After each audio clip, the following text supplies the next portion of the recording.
ভাইরা আমার, নজনেরা, যুবকেরা, ছোট্ট মেয়ে হযরতে হানিফা রাহমাতুল্লাহ আলাইহি ওয়া আলাইকুমুস সালাম বললেন। আব্বা জানের সালামের জবাব দিলেন। ঘরের দরওয়াজা খুললেন, আব্বা জানের চেহারার দিকে তাকালেন, জিজ্ঞাসা শুরু করে দিলেন, ও আব্বা জান, আপনার ভিতরে কেন চিন্তার ছাপ দেখতে পাচ্ছি? আপনি টেনশনে আছেন, কি হয়েছে আপনার? আপনার কেন এই অবস্থা কেন? আল্লাহর ওলি বলেছিলেন, ও মা হানিফা, আমি একটি চিন্তায় রয়েছি, সে চিন্তাটা তুমি বুঝবে না। না আব্বা জান, বলে দেখেন, আপনি একটু আমায় বলুন, শেয়ার করুন। আল্লাহর ওলি বলেছিলেন, মা, রাস্তা দিয়ে আসতে আসতে ইহুদি রমণীরা আমাকে জিজ্ঞাসা করেছে, মেয়েরা কেন একের অধিক স্বামী গ্রহণ করতে পারেন না? পুরুষেরা 4 জন মহিলাকে নিয়ে ঘর সংসার করতে পারে, কোরআন বেইনসাফি করেছে নারীদের জন্য। উত্তর দিতে না পারলে তারা অপপ্রচার চালাবে বলেছে মা, সেই চিন্তায় আমি রয়েছি। কোরআন খুঁজলাম, আমি হাদিস খুঁজলাম, আমি নোমান বিন সাবেক অ্যানসার পেলাম না, সেই জন্য একটু টেনশনে রয়েছি মা। আল্লাহর মাহবুব বান্দার কলেজার রাখতে জিগার বলেছিলেন, আব্বা জান, আপনি চিন্তা করবেন না, উত্তরটা বোধহয় আমি হানিফার কাছে আল্লাহ রেখে দিয়েছে। আপনার উত্তর তো আমার কাছে আছে বোধহয়, কি বলো মা? আমরা তো বাচ্চাদের কথা বলতে দেই না, কিন্তু শরীয়তের পরিভাষা আপনাকে শিখতে হবে। ছোট বাচ্চা যদি কিছু বলতে চায়, তার কাছ থেকে তার বলার সুযোগ দেয়া হচ্ছে শরীয়তের হুকুম। ছোট বাচ্চা একটা কিছু চমকে গেছে, সব শেষ। ওরা আবেগ, ওর প্রতিভা এক আকায় বোমের মতো কাজ করে। এই কথা বলছে না কেন আমার নজনের যুবকেরা, ছেলেরা, বাচ্চারা? ওই জন্য পাশ্চাত্যের দেশের মানুষগুলো কি করে জানেন? ছোট বাচ্চা যখন বয়স হয়, তার একটু একটু করে 2 বছর 4 বছর তার সামনে খেলনা এনে দেওয়া হয়, কিতাব এনে দেওয়া হয়, আরো অন্যান্য কিছু এনে দেওয়া হয়। ও যেটা চুজ হয়, যেটা নিয়ে থাকতে অভ্যস্ত, সেইটা দিয়ে ওকে তৈরি করা হয়। কথা বুঝতে পারছেন না? যদি কোনো বাচ্চা হাড়ি কুড়ি নিয়ে ঠুকঠাক করছে, খেলা করছে, তাহলে ওই হাড়ি কুড়ি ওর বড় পর্যন্ত ওই হাড়ি কুড়ি দিয়ে ওর সেইভাবে তৈরি করে। মেশিনারি সামনে এনে দিল, কল কবজা নিয়ে লাটাকাটা করছে, কেন লাগাচ্ছ গাছে, ওর ওই ইঞ্জিনিয়ারের লাইনটা ধরিয়ে দিল। কথা বুঝতে পারেননি? আর আমাদের বাপ 2 পা ধরে, মা 2 পা ধরে চ্যাংতলা করে স্কুলে যাচ্ছে, চল তোর পড়তে হবে, নইলে মেরে ফেলবে। ওর একবারও জানার চেষ্টা করলাম না, ওই স্কুলে যাবে না, মাদ্রাসায় যাবে না, কোথায় কি করবে, সুযোগ নেই। গার্জেন যা ইচ্ছা তাই করবে। আমার নজনের যুবকেরা, বিশ্বের ইমাম ইমামে আজম আবু হানিফা রাহমাতুল্লাহ আলাইহি বললেন, মা, উত্তর তোমার কাছে আছে মানে? জি আব্বা জানা, বসেন। ও নওজওয়ানেরা, যুবকেরা, ছেলেরা, বাচ্চারা, হযরতে আবু হানিফা রাহমাতুল্লাহ আলাইহি 2 গিলাস নিলেন। আবু হানিফা নয়, হানিফা রাহমাতুল্লাহ আলাইহি তানার কন্যা হুজুর 2 গিলাস নিলেন। একটা গিলাসে হাফ গিলাস দুধ নিলেন, আর একটা গিলাসে হাফ গিলাস পানি নিলেন। আব্বা জানকে জিজ্ঞাসা করলেন, হযরতে নোমান বিন সাবেতকে জিজ্ঞাসা করলেন, আব্বা জান, এই 2 গিলাস আপনার সামনে বসিয়ে দিলাম, বলুন এতে কি আছে? একটাই পানি আর একটাই দুধ, ঠিক বলছেন তো? জি। ও নওজওয়ানেরা, যুবকেরা, ছেলেরা, বাচ্চারা, ওই সময় হানিফা রাহমাতুল্লাহ আলাইহি বলেছিলেন, আব্বা জান, ওই হাফ গ্লাস পানিটা নিয়ে দুধের ভিতরে ঢেলে দেন। ঢেলে দিলাম। কি ব্যাপার আব্বা জান, আপনি বলুন, এই পানিটা এখন আছে কোথায়? দুধের ভিতরে। ও আমার আব্বা জান, এবার আপনাকে আমি বলি, দুধ আর পানি মিক্সচার হয়ে গেছে। এখন যদি আপনাকে বলি, আব্বা জান, ওই পানি থেকে দুধটা আমার আলাদা করে দেন, পানি যতটা ছিল ততটাই আমার এনে দেন, ওই দুধ থেকে পানি আর দুধটা যেমন ছিল আলাদা করে দেন। আল্লাহর মাহবুব বান্দা উত্তর দিলেন, মা, এটা তো সম্ভব নয়, এটা তো সম্ভব নয়। বলেন, আব্বা জান, সম্ভব করা যাবে, কিন্তু একটা জায়গায় ধরা পড়তে হবে। কি সম্ভব করা যাবে আব্বাজান? ওতে যদি একটু লেবুর রস দেয়া হয়, ওটা দুধটা কেটে গিয়ে ছানা হয়ে যাবে, পানিটা অবশিষ্ট রয়ে যাবে ঠিকই, পানি আর দুধ আলাদা হয়ে যাবে আব্বাজান। কিন্তু সব থেকে বড় সমস্যা হলো ওই যে পানিটা বের হবে, ওর থেকে কিন্তু দুধের গন্ধ কিন্তু আর বের করা যাবে না। আলোচনা বুঝতেছেন তো নাকি? কি বললেন? দুধ আলাদা করা যাবে, ছানা হয়ে যাবে তো দুধ, কিন্তু ওই পানি যেটা থাকবে ওটা শুধু পানি না, বলো, ওই পানি থেকে দুধের একটা গন্ধ, অর্থাৎ ও নিরাময় করা সম্ভব নয়। ও আমার বাজার, একজন মহিলা, একজন নারী যদি একা করে 4টে স্বামী নিয়ে ঘর সংসার করে, 2টো স্বামী নিয়ে যদি ঘর সংসার করে, 2টো স্বামী তার সঙ্গে সংসার করবে, তার সঙ্গে নিষিদ্ধ যাপন করবে, মিলন করবে আব্বাজান, ওই সময় দেখতে পাওয়া যাবে মহিলাটার পেটে যদি একটা বাচ্চা আসে, ধরে নেন একটা বাচ্চা এসেছে, ওই 2টো স্বামী বা 3টে স্বামী গ্রহণ করা মহিলাটা ও কি করে বলতে পারবে যে কোন স্বামীর সন্তান? 3টে স্বামী, 3-এর 2টো ধরে নেন, 2টো স্বামী, ওই 2টো স্বামীর কে অরিজিনাল ওই পেটের সন্তানের পিতা বলতে পারবে? না, না মা বলতে পারবে। ও আমার বাজার, শুধু তাই নয়, সন্তান ভূমিষ্ঠ হয়েছে, সন্তান ভূমিষ্ঠ হয়ে যাওয়ার পরে দেখা যায় ওই সন্তানটার গায়ের চেহারার রং হয়ে গেছে কালো, দেখতে খারাপ, কিংবা ধরে নেন হ্যান্ডিক্যাপ কোন সন্তান হয়েছে। ওই 2টো স্বামীকে যদি জিজ্ঞাসা করা হয় সন্তানটা কার, কোন স্বামী কি নিজের সন্তান বলে আর স্বীকার করতে চাইবে না? আব্বা, এই তো উত্তর। একবার জোরে বলবেন না? একবার জোরে হবে না? এই জন্যই মহিলাদের একসঙ্গে 2টি স্বামী গ্রহণ করা আল্লাহ হারাম করেছে। যখন একটা স্বামী ওই অসুস্থ সন্তানটাকে নিজের সন্তান বলে মানতে চাইবে না, অপরদিকে স্বামীটাও বলবে আমার সন্তান না, শুরু হয়ে যাবে মেয়েটার জীবনের অনন্তকালের জন্য একটা অশান্তির একটা জায়গা। ওর সুখের সংসার আর থাকলো না, জাহান্নামের সংসার হয়ে গেল। তাই মেয়েদের সুখে থাকার জন্য একটা স্বামী যথেষ্ট। একবার জোরে বলেন, একবার জোরে হবে না? ও নওজওয়ানেরা, যুবকেরা, ছেলেরা, বাচ্চারা, পর্দার সিনা মা ও বোনেরা, আল্লাহর মাহবুব বান্দা বলেছিলেন, মা, ও মা হানিফা, আমি তোমাকে বলছি শোনো মা, তুমি একদিক থেকে যেমন আমার মেয়ে, আর একদিক থেকে তুমি আজকে থেকে আমার শিক্ষিকা, অর্থাৎ আমার ওস্তাদ। আজকে থেকে তুমি আমার মেয়ে শুধু রইলে না, আমার শিক্ষক হিসেবে বিবেচিত হলে।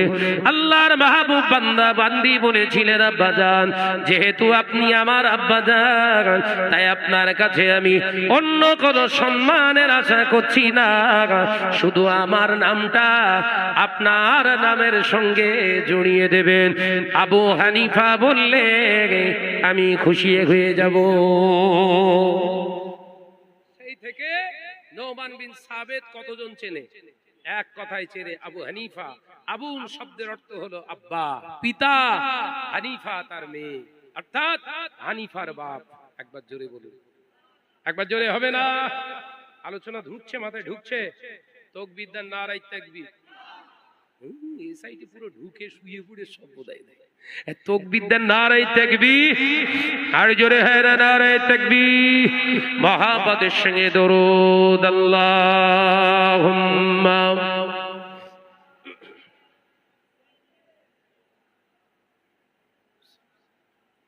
মাশাআল্লাহ, মাশাআল্লাহ। আরেকটু জোরে, ওয়া আলা আলি।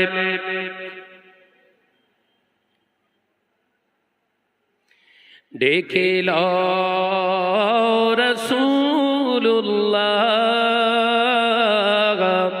রওজা পাকের কিনারে, আমি সইতে পারি না বিরহ ব্যথা,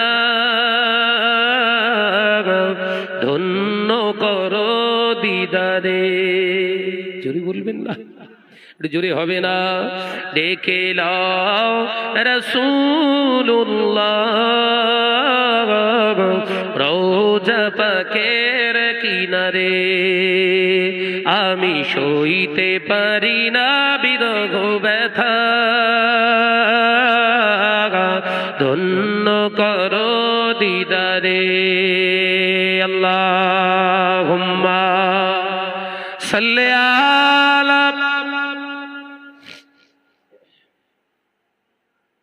মাশাআল্লাহ মাশাআল্লাহ, আরেকটু জোরে পড়ি। ওয়ালা আলি।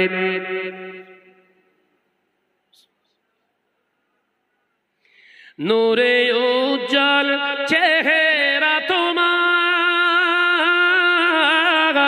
দেখে মন যে ভরে যায়,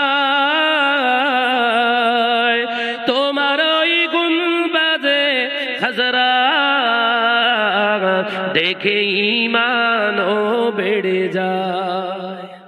একবার জোরে হয় না। ডেকে লাও রাসূলুল্লাহ রওজা পাকের কিনারে, আমি সইতে পারি না বিরহ ব্যথা, ধন্য করো দিদারে। আল্লাহুম্মা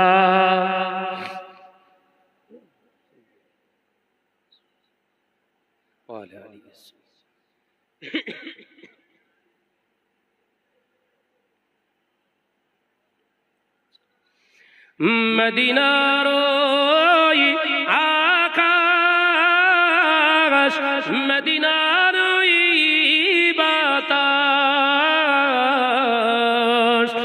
মদিনার ওই আকাশ, মদিনার ওই বাতাস, মদিনার ওই জবালে উহুদ তোমাকে ও সালাম জানায়। জোরে হবে না, নারে তাকবীর। ডেকে লাও রাসূলুল্লাহ রওজা পাকের কিনারে, আমি সইতে পারি না বিরহ ব্যথা, ধন্য করো দিদারে। আল্লাহুম্মা সাল্লি আলা।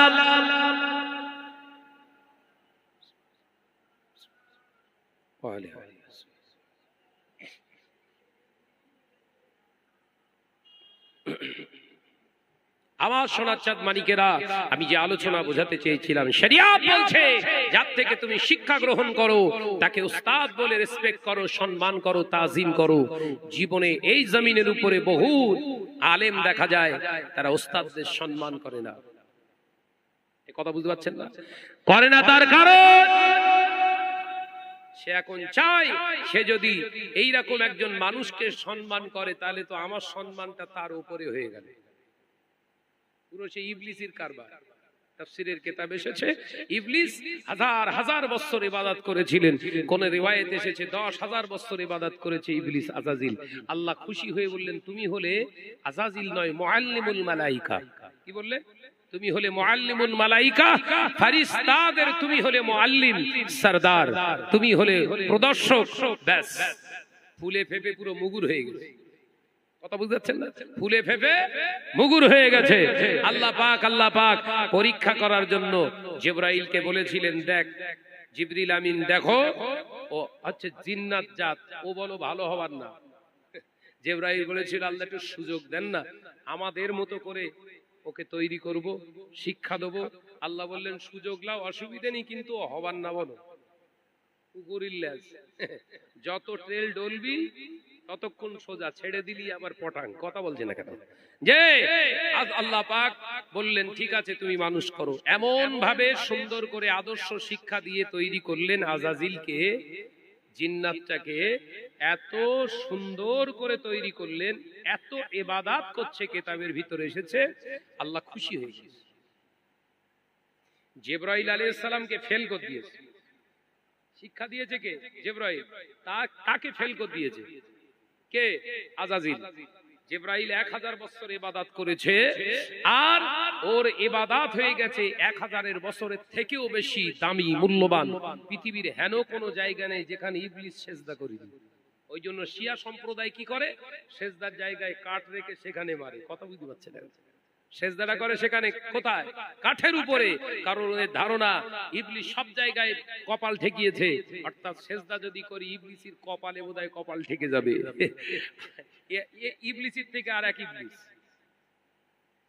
কথা বুঝতে পারছেন না? আমার না ওলিয়া পাঠ আলাদা আলোচনা আছে, ওদিকে যাব না, সময় সংক্ষেপ। আমি যেটা বোঝাতে চেয়েছিলাম, আল্লাহ বললেন তুমি মুআল্লিমুন মালাইকা। এবার পরীক্ষা শুরু হয়ে গেছে। ফুলিয়ে দেশ তো বেলুন ফুলে গেছে, বলো চিপসে ছিল, ফুলে গেছে, বিরাট ফুলে গেছে। আল্লাহ পাক বললেন আমি ইচ্ছা করছি, এরাদা আমার ইচ্ছা, আমি একটা খলিফা নির্বাচন করতে চাই। একবার জোরে বলেন, একবার জোরে হবে না? আমার ইচ্ছা একটা খলিফা আমি নির্বাচন করতে চাই, নাম হবে তার আদম, অর্থাৎ মাটির নির্মিত হবে। সুবহানাল্লাহ বলেন, একবার জোরে হবে না? আল্লাহ পাক বললেন ওয়ালাকাদ খলাকনাল ইনসানা মিন সুলালামিন তিন। আমি আল্লাহ পাক আল্লাহ তাআলা অবশ্যই এই আদমকে সৃজন করতে চাই মাটির কিছু অংশ দ্বারা। একবার জোরে বলবেন। এক মুষ্ঠ মাটি আনতে বললেন জিবরাইল আলাইহিস সালামকে, যাও এক মুষ্ঠ মাটি আনো।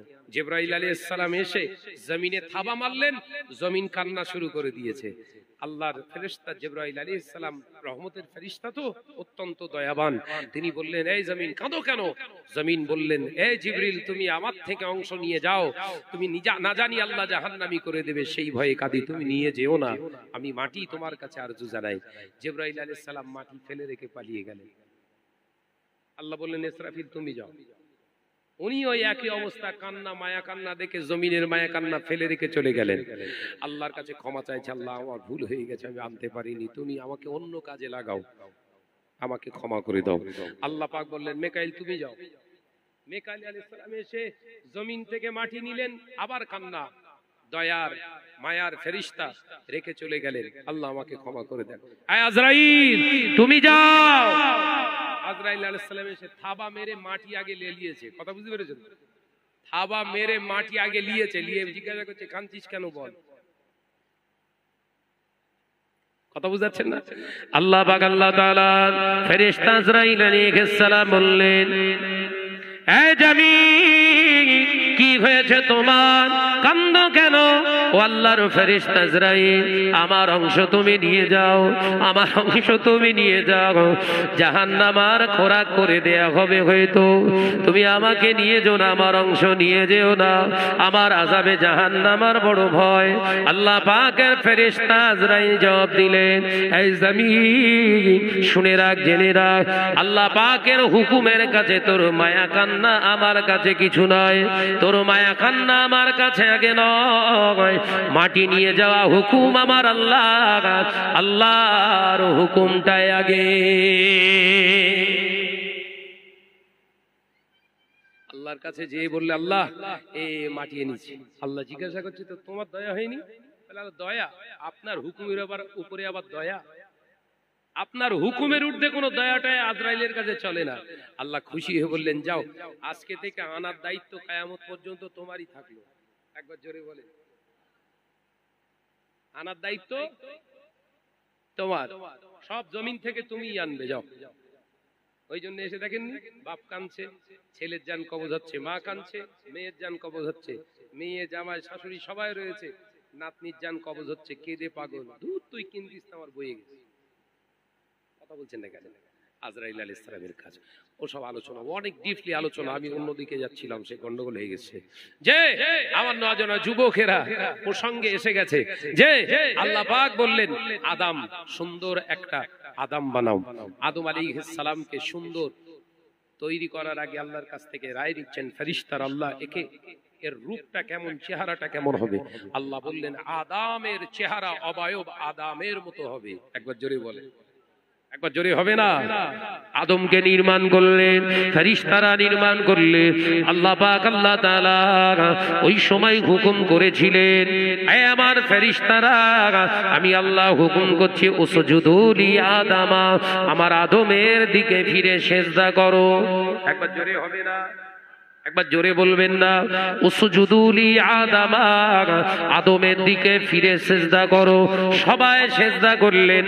মুআল্লিম বসে আছে। বেলুন বেলুন বুঝতে পারছেন? ও জানে আমি বড় হুজুর, আবার সিজদা করা লাগে। এমনি যা সিজদা মেরে রেখেছি মাটিতে, ওই শোধ হোক আগে। কথা বলে না যে আমার নজরের যুবকেরা। আল্লাহ পাক বলছে, মুআল্লিম তুমি বসে আছো? বলে আল্লাহ আমার এলেম আমাকে বাধা দিচ্ছে। কিরম বড় এলেম দিয়েছে! ফুরফুরা চাচা যান হুজুর কেবলারা, বড় বড় আল্লাহর ওলিরা তোমারে বয়কট করেছে, অন্তত তাদের হাতে পায়ে ধরে বলো যে হুজুর অন্যায় হয়ে গেছে, ক্ষমা করে দেন। কথা বলছেন না কেন? ভুল করে ফেলেছি, মুড ঠিক ছিল না, জওয়ানি তাকত ছিল বলে ফেলেছি, লোক দেখে মাথা ঠিক ছিল না, আবেগে বলে ফেলেছি, করে ফেলেছি, অন্যায় করে ফেলেছি, মাফ করে দেন, ক্ষমা করে দেন, আমরা একসঙ্গে থাকবো। কোন চাচা জানের কাছে যাচ্ছে না, কারুর কাছে যাচ্ছে না। কেন? এলেম আছে। কথা বলে না কেন? এর খাসলাতের সঙ্গে মিলছে, মুআল্লিমের সঙ্গে মিলছে। কথা বলে না তো। মিলছে মিলছে মিলছে মিলছে না? বলছে মিলছে মিলছে না। আরে আজাজিল তো বিরাট ইবাদত করনে वाला, বিরাট জ্ঞানী পণ্ডিত, আবার ফেরেশতাদের সরদার। এ আদমের সামনে মাথা নত করবে? যুক্তি দেখাচ্ছে এলেন দিয়ে, আল্লাহ আমার বিবেক যেন আমার বাধা দিচ্ছে। কি দিচ্ছে বাধা? বিবেক। কারণ আমি এই দেখলুম আদম তৈরি হলো, এই আদম তৈরি হলো, আর ওর সামনে যদি আমি এই 10,000 বছর, হাজার হাজার বছর আপনার ইবাদত করনেওয়ালা পুরাতন জেন আমি আজাজিল যদি মাথা নত করি, এটা আত্মসম্মানের ব্যাপার না আল্লাহ? এই যেন আমার বিবেক আমার বাধা দিচ্ছে। আল্লাহ বললেন তোমার সম্মান আগে না আমার হুকুম আগে? সুবহানাল্লাহ বললেন না? এই তোমার সম্মান আগে না আমার হুকুম আগে? আমি আল্লাহ, আমার হুকুম আগে। আমি তো তোমাকে হুকুম করেছিলাম সিজদা করা। উসজুদু লি আদামা, এটা কার ছিল? আমি আল্লাহ। তো আদম তো নাম মাত্রের সামনে থাকবে, সিজদাটা ছিল আমার। সুবহানাল্লাহ বললেন না?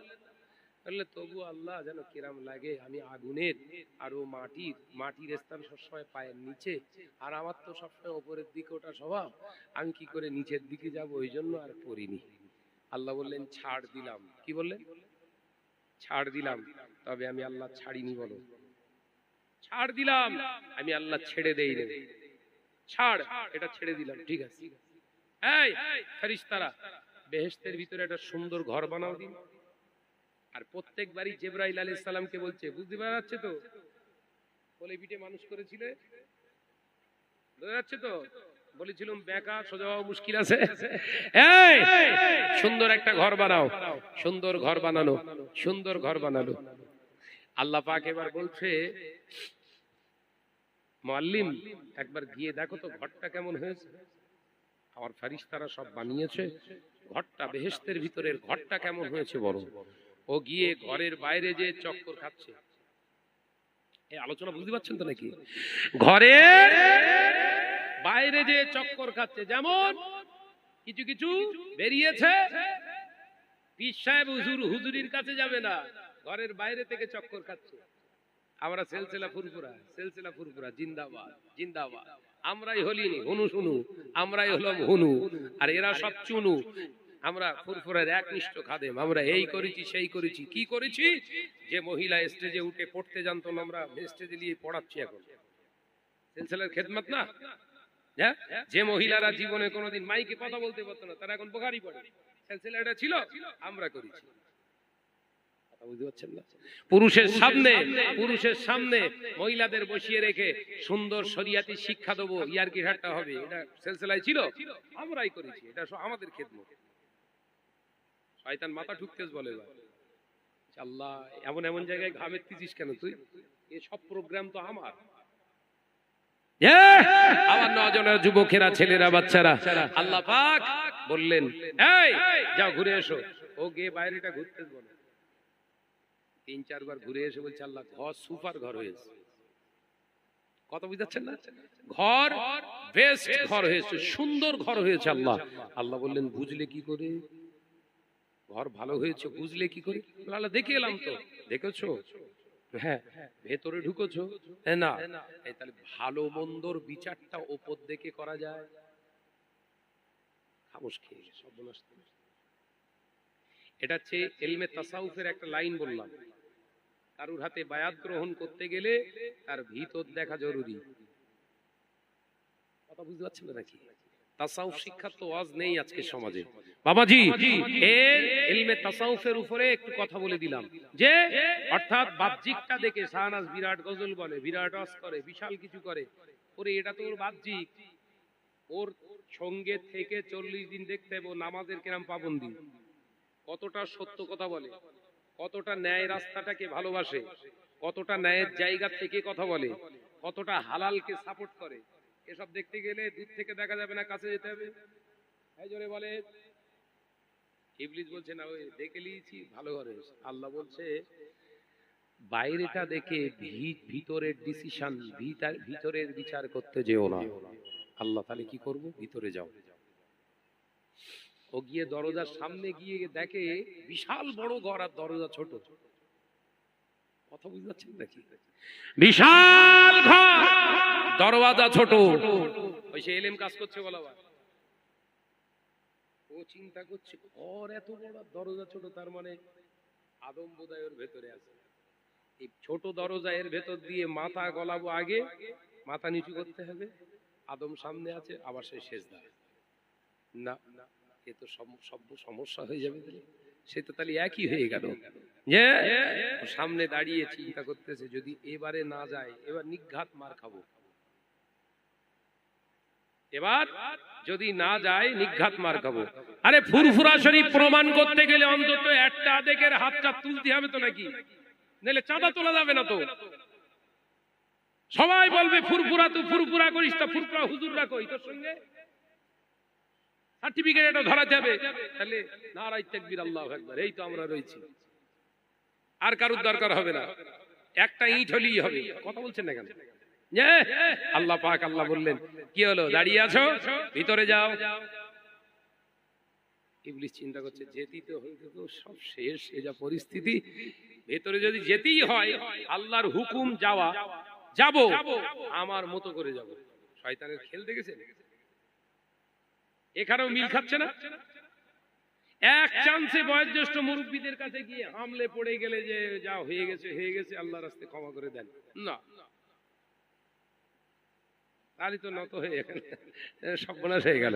ব্যবসার কারবারে তো পুরো অ্যাসিড পড়ে যাবে। দরকার নেই, একটার দিক টেনে হাত উঁচু করলেই মোটামুটি সমাজের কিছু অংশ থাকলেই হবে।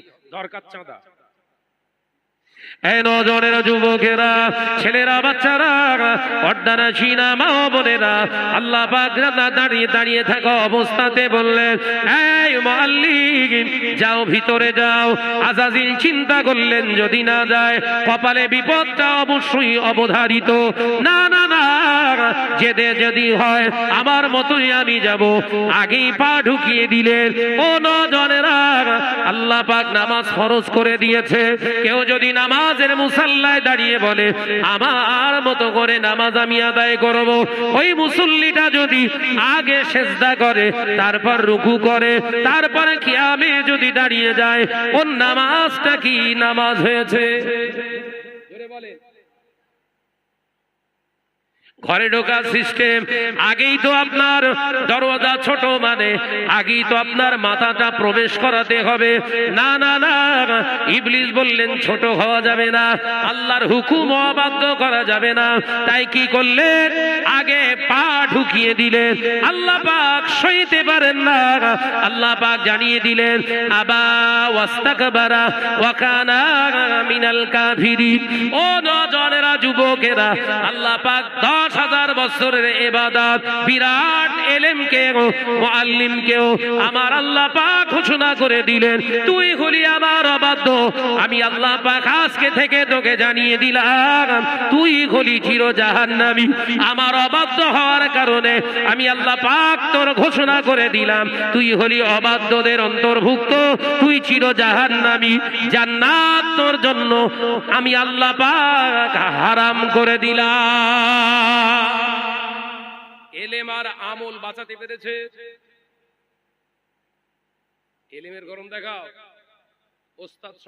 ওস্তাদ মানুষদেরকে সম্মান করতে শেখো না। তোমার ভিতরে আদব নেই, তুমি শয়তান ছাড়া কে? পীর সাহেব হুজুর কেবলাদেরকে গালি দিয়ে রেখেছো, উইথড্র করতে পারোনি, তুমি শয়তান ছাড়া কে?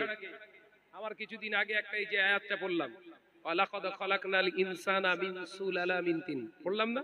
এই আয়াতটা কোন একটা মজলিসে যে ওই মিন শব্দটা হুজুর প্রথম মিনটা ছেড়ে গেছে। আমি যখনই আমার ভিডিও ফুটেজটা আমার সামনে এসছে সঙ্গে সঙ্গে সেই দিনে আমি লাইভে এসে উইথড্র করলাম, ভাই এটা আমার ভুল হয়ে গেছে, আপনারা এটা নেবেন না। সম্মান গেছে? এই কথা বলছেন কেন? হতে পারে 2 ঘন্টার ওয়াজ স্লিপার টান কোরআনের আয়াত পড়তে হলে ভুল হতে পারে। সেটা যদি উইথড্র করি সম্মান যাবে না, বরঞ্চ আল্লাহর হুকুমকে মানা হলো কি যে অন্যায় করেছে, অন্যায়টাকে স্বীকার করে নিয়েছে, তার মানে এ হলো আমার প্রকৃত মুমিন বান্দা। একবার জোরে বলেন, একবার জোরে হবে না সুবহানাল্লাহ? যে আমার নওজওয়ানেরা, যুবকেরা, ছেলেরা, বাচ্চারা কি হলো না অন্যায় শিকার নত শিকার নয়, নিজের মতো করে নিজে চলবো। যখন নিজের মতো করে নিজে চলতে শিখলেন আল্লাহ পাক বললেন টোটাল তোর জীবনের ইবাদত এলেম তোর জীবনে নাজাত আনতে পারলো না, যা জাহান্নামে যা। ঘোষণা করলেন। ইবলিস কেঁদে কেঁদে পাগল হয়ে গিয়েছিলেন, পাগল। ইবলিসের কান্না থামে না। আল্লাহ বললেন কেঁদে লাভ নাই, ঘোষণা যখন করে দিয়েছি জাহান্নামী জাহান্নামে যাবি, তখন কান্না থামিয়ে বললেন আল্লাহ কান্নায় যখন কাজ হবে না তার কেঁদে লাভ কি? আমি যে ইবাদত করেছিলাম আমার তো প্রতিদান কিছু মিলবে। শয়তানের দেখেন চিন্তা, আমি তো ইবাদত করেছি কিছু কিছু তো ইবাদত করেছি আপনার, হ্যাঁ, তার প্রতিদান জাযা আমাকে দেবেন না? হ্যাঁ, কি চাস? লং একটা হায়াত। কতটা? কিয়ামত পর্যন্ত বেঁচে থাকতে চায়। দ্বিতীয় নাম্বার চাওয়া কি? এই আদমের কারণে আমি যখন জাহান্নামী হয়েছি একা যাব না, এই আদম সন্তানকেও জাহান্নামী মুখী করার দায়িত্ব নিলাম। তাই এদেরকে ধোঁকা দিয়ে শয়তানি করাতে গেলে এদের সামনে প্রকাশ করলে হবে না, এদের অন্তরে আমি ঢুকবো। রক্তের রন্ধে রন্ধে শিরা উপশিরায় অঙ্গ প্রত্যঙ্গে ঢুকে আমি অসহসা দিয়ে এদের অন্যায় কাজগুলো করাবো। আপনার অবাধ্য হবে এরা, এই ক্ষমতা পাওয়ার আমায় দিতে হবে। আল্লাহ বললেন যা দিয়ে দিলাম। তৃতীয় চাওয়া কি? শেষ চাওয়া আল্লাহ আমি আর চাইবো না, আমার শেষ চাওয়া হলো এই আদম সন্তান আদমকে ধোঁকা দেওয়ার জন্য আমার যে রূপ ইবলিসের, এ রূপ দেখালেই সামনে প্রকাশ করলেই ওরা মার শুরু করবে। আমি মার খেতে চাই না, কিন্তু ওদেরকে জাহান্নামী বানাবো, বিনিময়ে আমার পাওয়ারটা দিতে হবে। যখন ইচ্ছা যাবে হুজুর সাজার হুজুর সাজবো, যখন ইচ্ছা যাবে মেয়ে লোক সাজবার মেয়ে লোক সাজবো, যখন পুরুষ সেজে ধোকার ইচ্ছা দেয়া থাকবে ধোকা দেবো পুরুষ সেজে, যখন আলেম সাজার ইচ্ছা থাকবে আলেম সাজবো, যখন পৃথিবীর জমিনে পীর সাজার ইচ্ছা থাকবে পীর সাজবো। আল্লাহ এ পাওয়ার আমায় দিতে হবে, আমি প্রতি মুহূর্তে রূপের পরিবর্তন আনতে পারি জানো। আল্লাহ বললেন যা এটাও দিয়ে দিলাম, ইল্লা, কিন্তু মনে রাখিস আমি আল্লাহ জানিয়ে দিলাম ইল্লা রাসূলা, বনি আদমের সবার রূপ তুই সূরত ধারণ করতে পারবি, আমার হাবিবের সূরত তুই নকল করতে পারবি না। একবার জোরে বলে। নবী হলেন আমাদের ওই জন্য আমাদের মতন নয়, নবী হলেন খাস। এর তাফসীর থেকেও পাওয়া যায় নবী আমাদের মতো নয়। কিছু মৌলী সাহেব বলে আমাদের মতো, তাদের অ্যানসার এই তাফসীরের ভিতরে আছে। ভাইরা, আমার নওজওয়ানেরা, যুবকেরা, ছেলেরা, বাচ্চারা, পর্দারা শিরা বা ও বোনেরা, আমি আপনাদেরকে বলতে চেয়েছিলাম শুনে নেন, জেনে নেন। ও নওজওয়ানেরা, মুরব্বিয়ান গণেরা, আল্লাহ নবী হযরতে ওমর রাদিয়াল্লাহু তাআলা আনহু চলে যাওয়ার পরে আযান হেঁকে দিয়েছে মদিনার মসজিদুন নবী শরীফে। সব সমস্ত সাহাবায়ে কেরামেরা আসলেন। আল্লাহ নবী বললেন বাবা সাহাবীরা তোমরা দেরি করো না, পিছনের দরওয়াজা জানালা গুলো বন্ধ করে দাও, আমার উম্মত যেন ভিতরে না ঢুকতে পারে। একবার জোরে হবে না? এই ওয়াজ ভুলে গেছেন নাকি? এটাই বলছিলাম তো।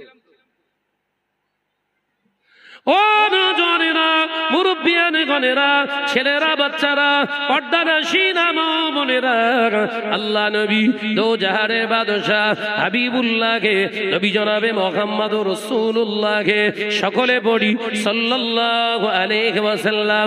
নবী আমার দেখতে পাওয়া যায় হুজুর আমার মদিনার মসজিদুন নবী শরীফে ইমামতির জায়গায় দাঁড়ালেন। ও নজনেরা, মুরব্বিয়ানগণেরা, নবী ইমামতির জায়গায় দাঁড়ালেন। মদিনার মসজিদুন নবী শরীফে দরজা জানালা বন্ধ হয়ে গেল। ও সোনার চাঁদ মালিকেরা, আরো একটা কথা এখানে ক্লিয়ার বলে দিয়ে যায়, ওটা নবীর জন্য খাস। মসজিদে জামাতের সময় দরজা জানালা বন্ধ করে দিয়ে আমাদের জন্য নামাজ আদায় করা হলো মাকরুহ। কি হলো রে?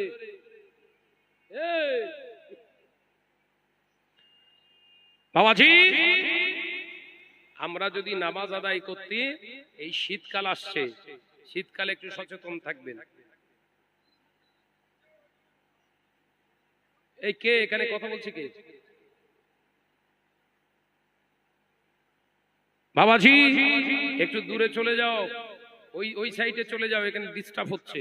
যাই হোক, আমি আলোচনা করছিলাম কোথায়, তাহলে আমরা জমাতের, এই সামনে শীতকাল আসছে, ঠান্ডাকাল, এই ঠান্ডাকালে জমাতের সময় খবরদার যেন মসজিদের দরজা জানালা পুরো সম্পূর্ণ আটকে দিয়ে নামাজ পড়বে না, এটা হচ্ছে মাকরুহ। কিন্তু নবীর জন্য ওই ওয়াক্তের জন্য খাস ছিল। একবার জোরে বলুন। আল্লাহ নবী দো জাহানের বাদশাহ হাবিবুল্লাহকে, নবী জনাবে মুহাম্মদুর রাসূলুল্লাহকে সাল্লাল্লাহু আলাইহি ওয়াসাল্লাম নামাজ শুরু করে দিয়েছে। সাহাবায়ে কেরামেরা নামাজ আদায় করছে। এমন সময় দেখতে পাওয়া যায় আল্লাহ নবী কলেজা সাহাবীরা সকলে নামাজ আদায় করছে। দাম করে শব্দ হয়েছে দরওয়াজা ভাঙার। ও নজরেরা, মুরব্বিয়ানগণেরা, আল্লাহ নবী সাহাবীরা নবীর সঙ্গে নামাজ আদায় করছে। আল্লাহ নবী নামাজ সম্পূর্ণ করে সালাম ফিরিয়ে ডান দিক দিয়ে ঘুরে বসে দেখলেন সবার শেষে পিছনে হযরতে ওমর দাঁড়িয়ে নামাজ আদায় করে। একবার জোরে হবে না? কি বলেছিল? নামাজ পড়বো না। নবী বললেন, নাই বা পড়লে তবুও তুমি জান্নাতে। একবার জোরে বলবেন না? হযরতে ওমর দরজা ভেঙে ঢুকে নামাজ পড়ছে। বিশ্বনবী সাহাবীদের লক্ষ্য করে ইশারা করলেন, কেউ কোনো কথা বলবে না, ওমরের নামাজ শেষ হোক। আল্লাহ নবীর কলেজা সাহাবীরা চাতক পাখির মতো চেয়ে রয়েছে। আল্লাহ নবীর কলেজা সাহাবীরা অপেক্ষামান। ফারুকে আযম হযরতে ওমর রাদিয়াল্লাহু তাআলা আনহুর দিকে খেয়াল করে দেখলেন হুজুরের নামাজটা শেষ হয়েছে। ডুকরে ডুকরে কচি বাচ্চার মতো রোনাজালি শুরু করে দিলেন।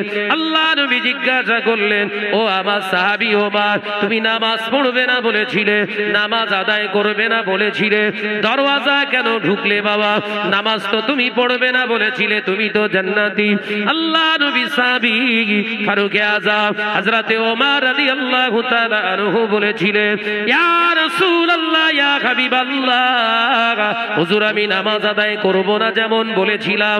বাড়িতে গেলাম, ভাই বেলাল আযান হেঁকে দিয়েছে। ইয়া রাসূলুল্লাহ, হাবিবাল্লাহ, এই আযানের আওয়াজটা আমার কানের ভিতরে ঢোকার সাথে সাথে আমার ভিতরে যেন জাম হয়ে গিয়েছে। ইয়া রাসূলুল্লাহ, হাবিবাল্লাহ, আমি ওমর নামাজ পড়বো না বলেছিলাম, কিন্তু আমার ভিতরটাকে যেন বারে বারে ধাক্কা মারতে থাকে। ওমর আযান হয়ে গেছে, আযানের জবাব দাও। আমি আযানের জবাব দিলাম, ইয়া রাসূলুল্লাহ, ইয়া নবী আল্লাহ, ইয়া রাহমাতাল লিল আলামিন, হুজুর আমি বাড়িতে থাকার চেষ্টা করলাম, না না না, আমার ঈমান আমাকে বাড়িতে থাকতে দেয় না। আমাকে ধাক্কা মারতে মারতে, ভিতরে ধাক্কা মারতে মারতে মদিনার মসজিদুন নবী শরীফে দাখিল করে এনে দিয়েছে। একবার জোরে হবে না? ইয়া রাসূলুল্লাহ, আমি মদিনার মসজিদুন নবী শরীফে যে অবাক হয়ে গেলাম। মদিনার মসজিদুন নবী শরীফে আপনি নামাজ আদায় করছেন, আপনার পিছনে সাহাবা ভাইরা নামাজ আদায় করছে। আমি এই দৃশ্য দেখে থাকতে পারি না। আমি এসে অবাক হয়ে গেলাম, ভিতর থেকে দরওয়াজা জানালা বন্ধ। আমি অবাক হয়ে গেলাম, কোন দিক দিয়ে আমি ঢুকবো? আমার নামাজ ছেড়ে যাবে, জামাত ছেড়ে যাবে। ইয়া রাসূলুল্লাহ, হাবিবাল্লাহ, আমি মদিনার মসজিদুন নবী শরীফটা পাক খেতে লাগলাম, ঘুরে ঘুরে দেখতে লাগলাম কোন জায়গা দিয়ে প্রবেশ করা যায়। ইয়া রাসূলুল্লাহ, হাবিবাল্লাহ, পেলাম না, কোন জায়গা থেকে প্রবেশের জায়গা পেলাম না। মনে মনে চিন্তা নিয়ে নিলাম, দরওয়াজা ভেঙে গেলে পরে করে দেওয়া যাবে, জামাত ছেড়ে গেলে আর পাওয়া যাবে না। ইয়া রাসূলুল্লাহ, হাবিবাল্লাহ, তাই আমি ওমর আল্লাহু আকবার বলে দরওয়াজায় ধাক্কা মেরে দরওয়াজার কপাটটা ভেঙে দিয়ে আমি মদিনার মসজিদুন নবী শরীফে কাতারে এসে দাঁড়াতে আমার অশান্ত অস্থিরতা চেহারাটা সাথে সাথে ঠান্ডা হয়ে গেছে। একবার জোরে হবে না? আমি শুরু করেছিলাম আয়াতে কারিমা, এই আমার বিশ্বাসী সম্প্রদায় বান্দারা, আমি আল্লাহ, আমাকে তোমরা ভয় করো।